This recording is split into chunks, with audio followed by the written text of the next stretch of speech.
Assalamualaikum warahmatullahi wabarakatuh. Bertemu lagi bersama saya di channel YouTube Santri Entertainment. Hari ini perang antara Hamas dan Israel memasuki minggu kedua sejak pecah pada 7 Oktober lalu. Ini menjadi babak baru dari konflik antara Israel dan Palestina. Konflik pecah pada Sabtu 7 Oktober 2023. Israel di perbatasan Gaza, Israel. Israel pun membalas dengan mendeklarasikan perang. Tel Aviv menyerang Gaza di berbagai sisi. Jauh sebelum kejadian tersebut, konflik antara Israel dan Palestina sudah terjadi sejak lama. Bahkan sudah bermula dari ratusan tahun yang lalu. Berikut rangkuman sejarah dan kronologi awal konflik yang dikutip dari Al Jazeera.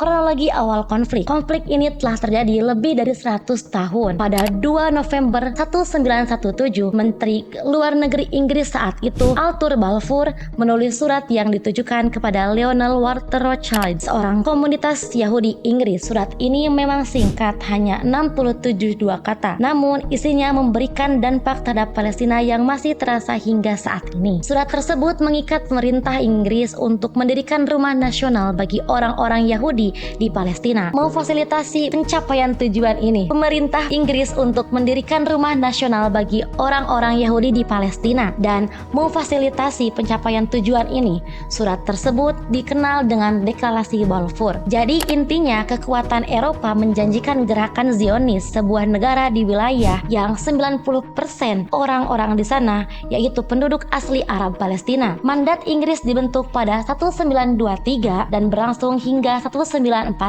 Selama periode tersebut, Inggris memfasilitasi migrasi massal orang Yahudi, di mana terjadi gelombang mendatang yang cukup besar pasca gerakan Nazi di Eropa. Dalam gelombang migrasi ini, mereka menemui perlawanan dari warga Palestina. Warga Palestina khawatir dengan perubahan demografi negara mereka dan penyitaan tanah mereka oleh Inggris yang diserahkan kepada pemukiman Yahudi. Meningkatnya kekerasan, meningkatnya ketegangan akhirnya menyebabkan pemberontakan Arab. Ini berlangsung dari tahun 1936 hingga 1939. Pada April 1936, Komite Nasional Arab yang baru dibentuk meminta warga Palestina untuk melancarkan pemogokan umum. Ini menahan pembayaran Palestina, pajak, dan pemboikotan produk-produk Yahudi untuk memprotes kolonialisme Inggris dan meningkatkan imigrasi Yahudi. Pemogokan selama 6 bulan tersebut ditindas secara brutal oleh Inggris yang melancarkan kampanye penangkapan massal dan melakukan penghancuran rumah. Hal itu terjadi sebuah praktik yang terus diterapkan oleh Israel hingga warga Palestina hingga saat ini. Pada paruh kedua, fase kedua pemberontakan dimulai pada tahun 1937. Ini dipimpin oleh gerakan perlawanan petani di Palestina yang menargetkan kekuatan Inggris dan kolonialisme. Pada paruh kedua tahun 1939, Inggris telah menggerakkan 30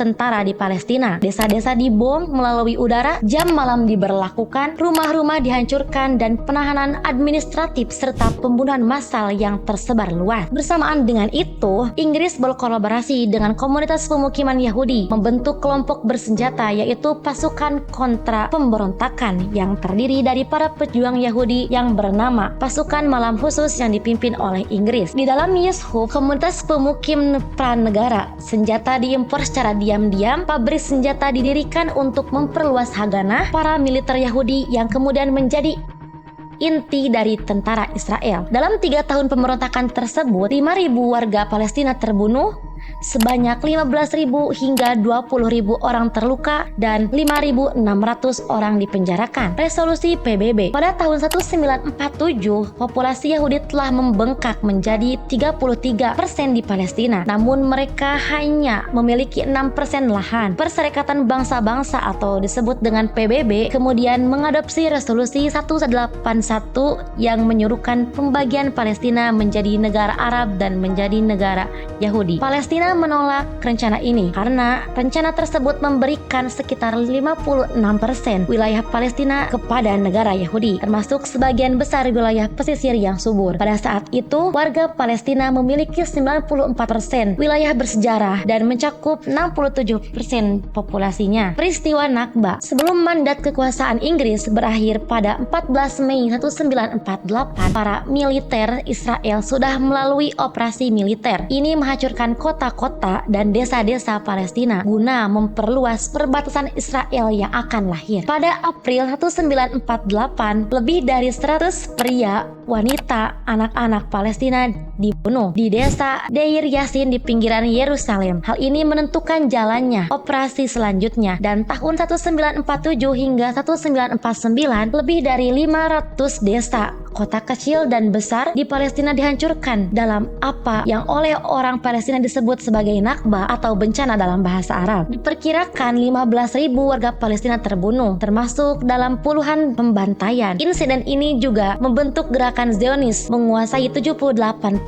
wilayah bersejarah di Palestina. Sisanya yang sebesar 22% dibagi menjadi wilayah yang sekitar tepi barat yang diduduki oleh jalur Gaza dan dikepung. Diperkirakan 7.050% warga Palestina terpaksa meninggalkan rumah mereka. Saat ini keturunan mereka hidup sebagian 6 juta pengungsi di 50 kampung pengungsi seluruh Palestina dan negara-negara tetangga seperti Lebanon, Suriah, Yordania, dan Mesir. Pada 15 Mei 1948, Israel mengumumkan pendiriannya. Keesokan harinya, Perang Arab-Israel pertama dimulai dan pertempuran berakhir pada Januari 1949 setelah gencatan senjata antara Israel dan Mesir, Lebanon, Yordania, dan Suriah. Pada bulan Desember 1948, Majelis Umum PBB mengeluarkan resolusi 194. Ini menyerukan hak untuk kembali bagi pengungsi Palestina setelah Nakba. Setidaknya 1050% warga Palestina tetap tinggal di negara Israel yang baru dibentuk dan hidup di bawah penduduk militer yang dikontrol ketat selama hampir 20 tahun. Selama mereka akhirnya diberikan kewarganegaraan Israel. Mesir mengambil alih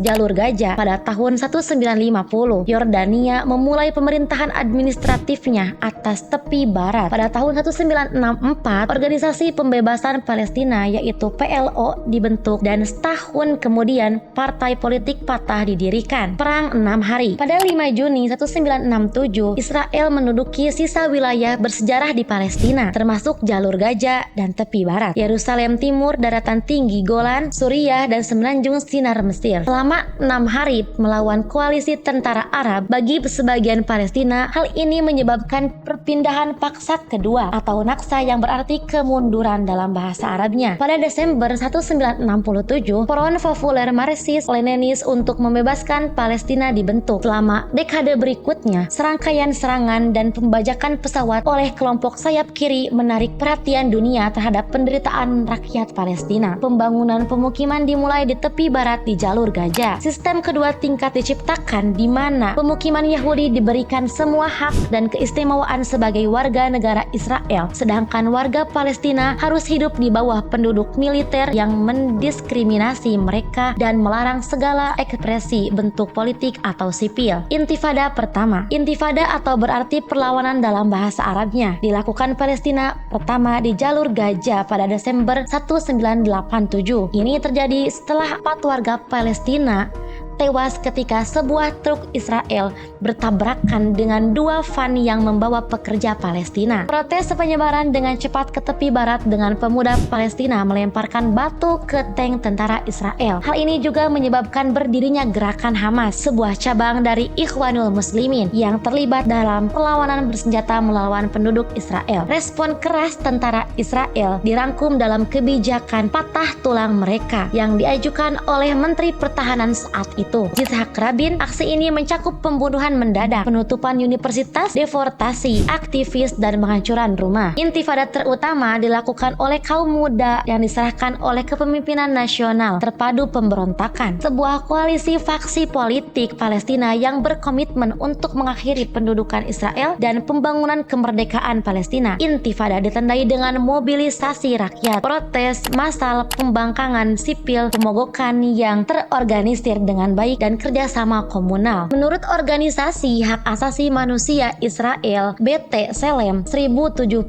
warga Palestina dibunuh oleh pasukan Israel selama intifada, termasuk 237 anak-anak. Lebih dari 1.750.000 warga Palestina ditangkap. Intifada juga mendorong komunitas internasional untuk mencari solusi atas konflik tersebut. Oke, mungkin sekian yang dapat saya sampaikan. Mungkin kita kita akan kembali di lain topik yang lebih menarik. Jangan lupa like, comment, and subscribe di bawah ini. Dan nyalakan lonceng notifikasi agar mendapatkan video yang lebih menakjubkan. Thank you.